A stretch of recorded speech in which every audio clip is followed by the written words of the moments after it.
All right, we are good to go. Good afternoon, everyone. It is about 1:35 on Thursday, January 25th. I'm State Senator Andrew Gounardes. Thank you for joining us this afternoon virtually for this press conference hosted by myself and my colleague, Assemblywoman Linda Rosenthal, to talk about our legislation that we've introduced this year, actually last year, and looking to pass this year, which would require large public venues across New York State to carry a supply of EpiPens so that individuals who have allergic reactions can get access to a life-saving treatment without delay. We're joined today by a number of advocates and constituents who are going to speak shortly about the need for this legislation and the impact that this would have. But I want to highlight just at the outset, how this issue came to my attention, and that was by Lucia Zaremba, who's on the press conference here with us. You'll hear from her in a little bit. She is a constituent in Dyker Heights, Brooklyn, and she wrote to me to say that she has a brother who has a severe food allergy, and they were at a public event, and they realized that had they not had their own EpiPen on them, and this is a venue, I think it was a Yankee Stadium, 50,000 people, were they not smart enough to have an EpiPen on them, her brother would have very nearly had a life-threatening emergency because of the lack of access to an EpiPen in large public venues. And that on a number of occasions, her brother had episodes that required direct intervention. And she thought, just like we teach our kids to say, hey, there ought to be a law, there ought to be a law that we require large venues like this to be able to have access to life-saving medication, just like we do defibrillators and other pieces of medical technology. So we're going to hear from Lucia in a little bit. This bill, or my involvement in this bill really stems from her reaching out in the first place. And I'm really thankful and grateful for her for doing so. I want to next introduce and call to speak someone who's no stranger to these issues, who's worked on a number of bills and has passed numerous laws around food allergies and protecting individuals. And that, of course, is my colleague in the state assembly, Assemblymember Linda Rosenthal. Linda? Thank you, Senator Gounardes. Good afternoon, everyone. I'm Assemblymember Linda Rosenthal. I represent the Upper West Side, parts of Hell's Kitchen in Manhattan. And I want to thank Senator Gounardes, Lucia, her family, and all the advocates who are here today to highlight the need for this bill. It was Lucia's commitment to keeping her brother safe that brought this bill to fruition. And I commend her for taking that action. And I'm thankful that Senator Gounardes asked me to be his co-sponsor. I've worked with many of the advocates here on this call to provide protections to people living with food allergies. Last year, we finally passed my bill into law that would provide school teachers with information about how to use EpiPens. And prior to that, I authored laws to require allergy notices on restaurant menus across the state and to authorize police and firefighters to carry and administer EpiPens. So this is a natural evolution, something that people with allergies or people who have experienced anaphylaxis have known for years. We need EpiPens everywhere because those who do not know they have an allergy will not be carrying EpiPens. EpiPens work within minutes to reverse anaphylaxis by delivering epinephrine into the bloodstream. 25% of children who have severe reactions did not receive a prior diagnosis of an allergy. That happened with John.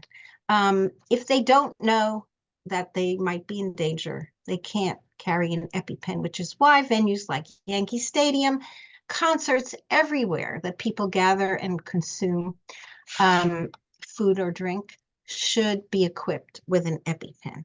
So I think with Senator Gounardes, Lucia, your brother, all the great advocates, we need to get this done in Albany this year. Thank you so much. Great. Thanks, Linda.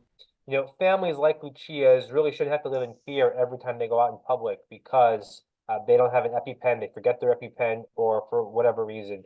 And now we're going to hear from Lucia herself. She'll tell us her story, her brother's story, and why she was so inspired to take action here. Lucia? Hi, everyone. Thank you so much for logging on, and thank you to this amazing team for getting together to work on this issue. My name is Lucia Zaremba, and I'm a junior at Poly Prep. I'm 16 years old, and I've been working with Senator Andrew Gounardes and Assemblymember Rosenthal to make this law happen in New York. The reason why I came to Senator Gounardes with this law is because I have firsthand experience of the dangers of, everyone's been mentioning, the dangers of food allergies and also the power of EpiPens to save a life. The first example that comes to mind, as mentioned before, a couple years ago, I watched my then 9-year-old brother go into anaphylactic shock and nearly die. And this was actually, he developed an allergy to a food that he had been eating most of his life, red meat. Loved red meat, and all of a sudden he had an allergic reaction to it. But thankfully, my mom had the presence of mind to inject him with an EpiPen. And within minutes, he was almost back to normal. And this EpiPen is obviously what saved his life. It was because of our prior knowledge of his peanut allergy that my mom had an EpiPen, thankfully, but he didn't have a peanut that day. He only had a steak that night, and that is what caused the allergy. But I know that my brother is not alone in this. Anaphylaxis is a severe and very common reaction among adults and children across the United States, with 10% of adults in the United States suffering from at least one food allergy, and tens of thousands of anaphylactic reactions occur each year. Um, Further, the risk of death among those who suffer reaction has been estimated to be about 1%, with as many as 500 to 1,000 deaths annually. And that is a huge number, and that's a number that we want to work together to reduce. Because death by anaphylactic reaction is something that can almost be completely prevented by the use of an EpiPen in time. And that exactly is why this bill is going to save lives. This law is simple and common sense. In any place where you're going to be serving food, in a place of public assembly where you're going to be serving food, I think there should also be EpiPens to protect those guests. And I applaud legislator for making sure that there's always AED machines and Narcan available in these spaces. But I think it's time to offer that same level of protection to people with food allergies. And this law is way overdue. So I urge all of you to reach out to your local electives and to help us make this bill into a law. And it's not an exaggeration at all to say that supporting this bill may help save a life. Thank you very much, Lucia. We are very thankful that you came forward with this and that you're working with us on this. My only ask is that you don't run against either Linda or I in the future, because you clearly have a future in public policy advocacy. Thank Next, we are going to hear from a number of advocates who have spent a lot of time working on these issues and who are supportive of our efforts this year. First, I'd like to invite John Terry from Allergy Advocates to share a few words. Thank you, Senator. On behalf of Tony Taylor, the co-founder and executive director of Allergy Advocates New York, I want to thank Senator Gounardes for this event and for his sponsorship of this bill. Also, I want to thank Linda Rosenthal, who has collaborated with us previously successfully to get important legislation passed in New York State. I want to thank Abdullah Gudyabi for organizing things and Lucia Zaremba for being the activist advocate that's taken charge of this important bill based on the experience of her family. Those personal stories are very important. Allergy Advocates New York is dedicated to the memory of my sister, Ruthie T. Cornell. Ruthie suffered a fatal attack of anaphylaxis after being stung by a honeybee. So subsequently, to honor her memory, our associations were formed to help raise awareness of dangerous allergic reactions from allergens. And those include foods, medications, insect stings, etc. We support individuals and families with life-threatening allergies, and we do that through our program of awareness, alertness, and action. Concerning the statistic that I believe personally is the most significant, it has to do with the number of people that are admitted to the emergency rooms and receive a diagnosis of anaphylaxis after a visit. In a 10-year period, Food Allergies Research and Education reported that the percentage of those anaphylactic diagnoses rose 370%. And why this is happening, we don't know. Why has the epidemic started? Why has it continued for so many foods and so many people? We just aren't really sure. And that's after decades of research, huge amounts of money. So until we have more information, until we make more progress, prevention is absolutely critical, and responding to anaphylaxis emergencies is also very important and in everyone's best interest. So S1078 is the next big step forward in protecting New York residents. We support 1078 because it is based upon a foundation of legislation that, thanks to the work of active advocates in New York State, is already in place to help protect lives from anaphylaxis and food allergies and other types of allergies. The two most critical bills are the Nurse Authorized Stock Epinephrine Act of 2014 and the Emergency Allergy Treatment Act of 2016. NACE allows school nurses to stock non-patient specific epinephrine in their offices in case someone has an attack of anaphylaxis that does not have a prescription or does not have the medication. 47 states across America, according to FAIR, have this legislation on the books. And we know for a fact that countless lives have been saved in schools because this legislation is present. And its enactment in New York State was a real landmark. The second bill, the Emergency Allergy Treatment Act, allows entities in New York State public places to stock epinephrine, non-patient specific, after they've received a training program based on New York State standards. Our advocacy group has a training program based upon this, and we have trained very large numbers of people throughout Monroe County and Western New York in how to respond to these emergencies. In the existing laws in New York State, and our laws subsequently are all based around the idea that we have medications already available of a non-patient specific nature that are available in emergencies of other types, particularly Narcan in case of opioid addiction overdoses. Since that one is already available without prescription, we feel that epinephrine should be the same. Listed in the senators and the assembly members' bill are stadiums, ballparks, gymnasiums, all sorts of public places. And these places all have in common one thing. The majority of them already have automatic electronic defibrillators in locations that are convenient in case somebody has a heart attack. We would hope that moving forward, just as we've based our bills previously on the idea that we would have the epinephrine auto-injectors available in all of these locations that already have the AEDs.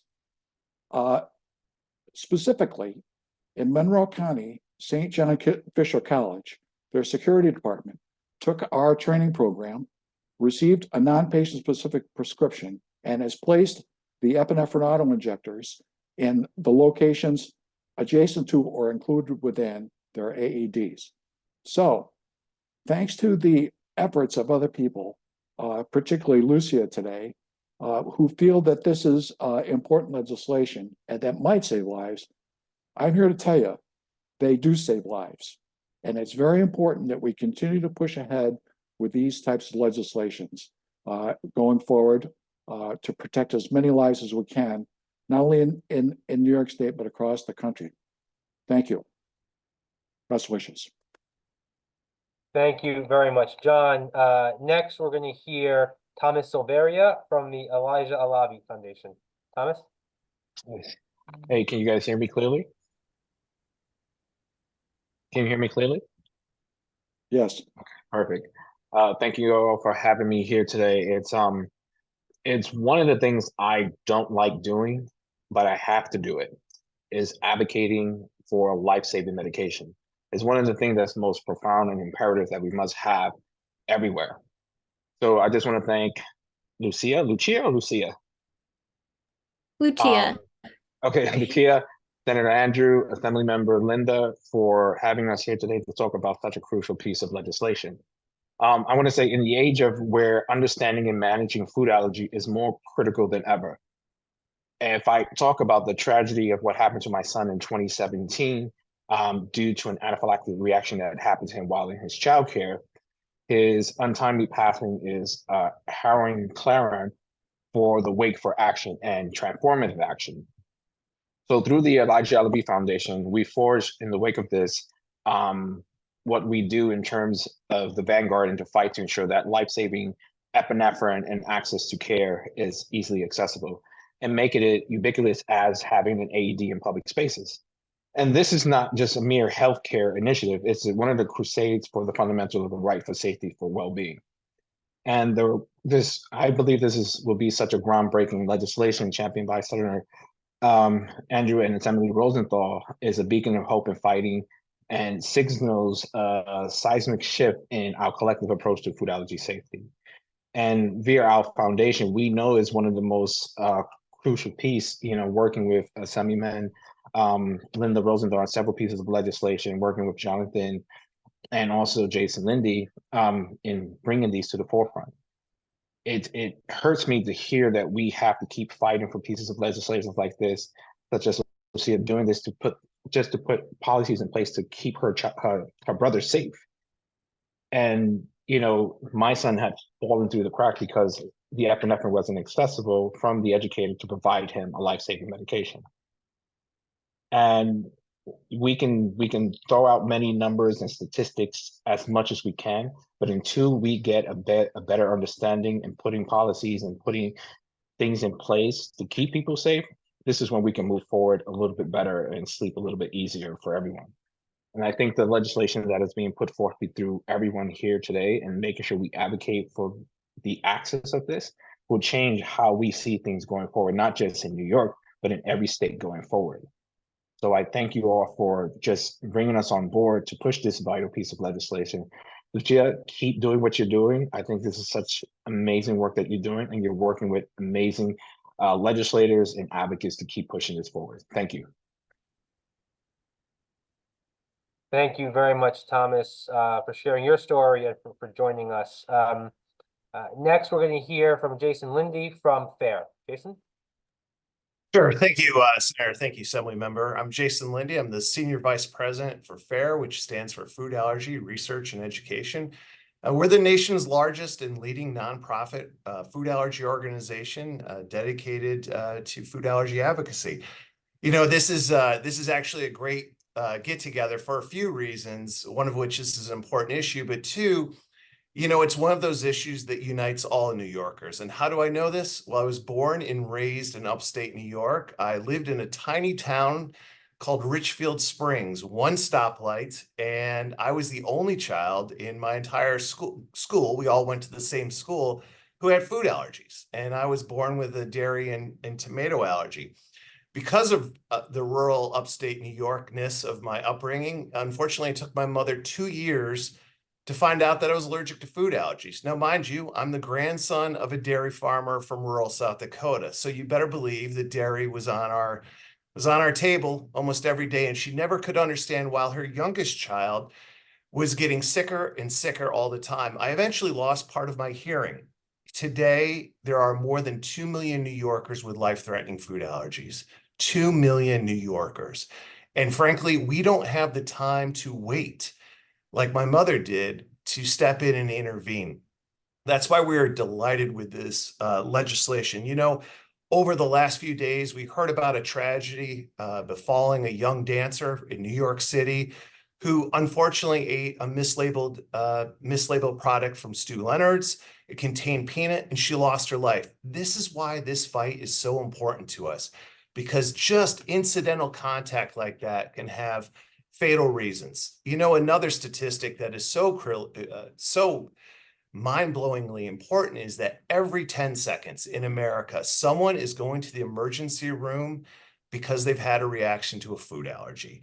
And, it has been mentioned, it just makes common sense. When you have 2 million New Yorkers impacted, whether it's the Carrier Dome, which I attended as a graduate of Syracuse University, or whether it's Yankee Stadium, or the US Open, or wherever New Yorkers gathered, they need to be protected.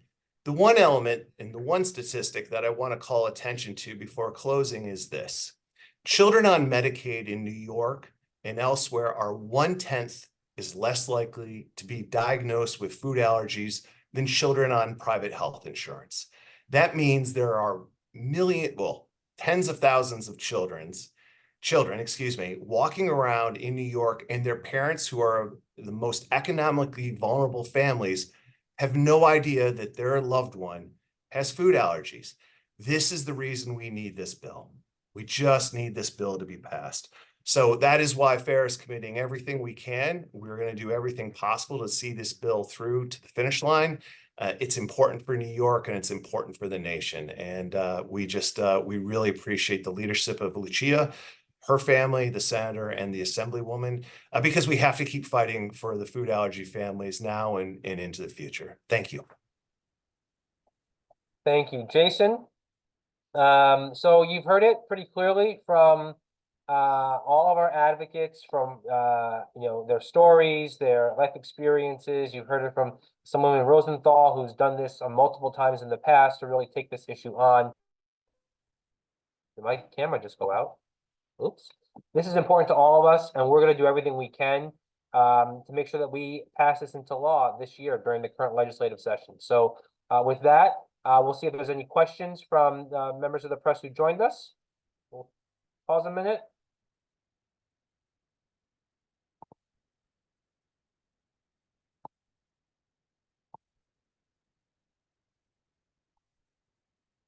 If there's no questions, get off easy.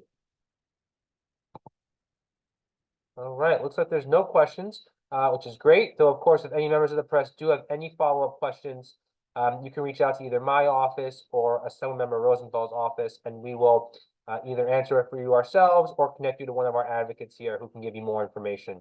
And with that, we say thank you very much to everyone for joining us. Enjoy the rest of your Thursday, and we'll see you at the finish line. Bye-bye, everyone. Thank you very much, Be Senator. well. Thank you. Best Bye-bye. wishes, Linda. Thank you all.